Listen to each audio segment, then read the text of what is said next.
Bonjour Oh. Saïd, directeur des réseaux retail chez Ophi AM. Vous allez nous parler de crack obligataire. Il faut s'en méfier, ça peut arriver plus vite que prévu, mais on va déjà rappeler ce que c'est peut-être qu'un crack obligataire. Alors un crack obligataire, c'est un peu la même chose qu'un crack pour des actions, sauf que ça va concerner des obligations. Donc c'est une chute très rapide du cours des obligations. Et par quoi elle est provoquée, cette chute? Tout simplement par une hausse des taux rapide. Et c'est ça un crack obligataire. On en a eu un petit aperçu il y a quelques jours avec La une hausse du hausse. taux allemand. Exactement, en l'espace de 3 jours, on a eu une hausse très rapide sur les taux. Donc c'était un mini crack, on peut dire que c'était un mini crack. Et vous avez un exemple de gros crack dont vous voulez nous parler. Ça s'est passé le 3 février 1994. Alors oui, celui-ci, il est historique, le 3 février 1994. Il est arrivé un peu comme ça, comme un cheveu sur la soupe. À l'époque, le patron de la Fed, donc la Banque centrale américaine, Alan Greenspan, a décidé... Comment ? Emblématique et toujours vivant, il a 99 ans. Il a à l'époque annoncé de façon très surprenante une hausse de taux minime, ridicule, de seulement 25 centimes, 0,25%. Le problème, c'est qu'il n'avait pas prévenu, et donc ça a surpris les marchés, et ça a entraîné ce fameux crack obligataire historique de 1994 qui a duré près d'un an.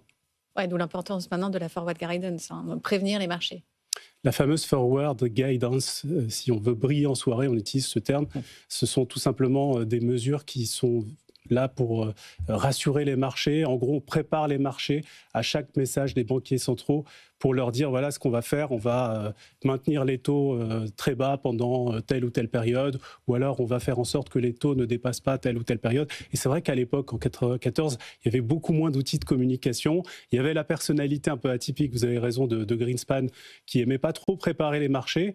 Et aujourd'hui, grâce à cette fameuse forward guidance, on a cette possibilité de rassurer les marchés, voire de provoquer l'investissement en leur disant « vous inquiétez pas, ça va bien se passer ». Et quel a été l'effet de contagion à l'époque? Parce qu'il y a une hausse des taux, mais j'imagine qu'il y a, effectivement, ce n'est pas la seule conséquence.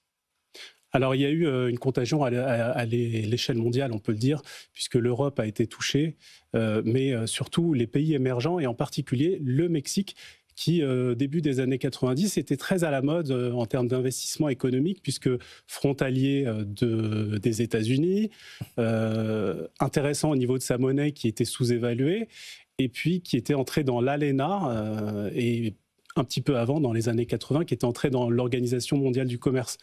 Donc le Mexique a eu la mauvaise idée dans les années 90 d'indexer sa monnaie au dollar, et forcément avec le crack obligataire vous avez une hausse sur le dollar, et le Brésil est parti en fumée. C'est ce qu'on appelle l'effet tequila. Tequila, tiens, ça va 40. Oui. Alors l'effet tequila, l'effet tequila a touché le Mexique, parce que c'est l'emblème du Mexique, la tequila, oui. Avec modération. Bien entendu, bien sûr. Et bien sûr, le reste de l'Amérique latine a malheureusement trinqué avec le Mexique, si je peux me permettre cette expression. Effectivement, Mexique qui est au centre des turpitudes de la politique commerciale des États-Unis, là aussi en ce moment, et qui subit le contre-coup. Mais maintenant, on les évite beaucoup, en tout cas, les cracks obligataires. Oui. Beaucoup moins courant. Alors c'est moins fréquent, mais en même temps, le crack de 94, il n'est pas si violent que ça. En fait, en un an, les taux sont passés de 3% de 5% à 8% aux US. C'est pas énorme. Regardez ce qui s'est passé là depuis 2 ans, évidemment. Voilà. Donc non, c'est pas. Le problème, c'était pas tant la montée des taux, c'est le fait que le marché soit pas préparé, que ce soit surprenant. Les marchés, ce sont des grands sentimentaux. Ils aiment bien être prévenus et préparés. Des banquiers centraux. Ouais, puis ils aiment pas être à contre-pied, c'est clair, et le contre-coup peut être extrêmement violent. Vous avez raison. Saïd Belbachir, d'Ophi Invest AM, merci d'avoir été avec nous. Vous pourrez retrouver cette chronique en podcast, très intéressante, très pédagogique comme à chaque fois. Merci Aude pour ce Culture Bourse.